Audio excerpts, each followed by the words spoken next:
আসসালামু আলাইকুম বন্ধুরা, আজ আরেকটি ভিডিও নিয়ে তোমাদের সামনে হাজির হয়েছি। আজকের ভিডিওয়ে আমি একটি কবিতা আবৃত্তি করব। কবিতাটির নাম আদর্শ ছেলে, লিখেছেন কবি কুসুম কুমারী দাস।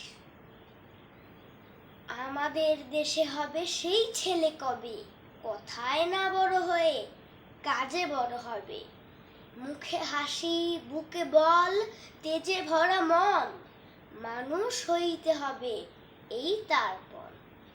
বিপদ আসিলে কাছে হও আগুয়ান, নাই কি শরীরে তব রক্ত মাংস প্রাণ। হাত পা সবারই আছে, মিছে কেন ভয়, চেতনা রয়েছে যার সে কি পড়ে রয়। সে ছেলে কে চায় বলো, কথায় কথায় আসে যার চোখে জল, মাথা ঘুরে যায়। সাদা প্রাণে হাসি মুখে করো এই পণ, মানুষ হইতে হবে মানুষ যখন। কৃষকের শিশু কিংবা রাজার কুমার, সবারই রয়েছে কাজ এ বিশ্ব মাঝার।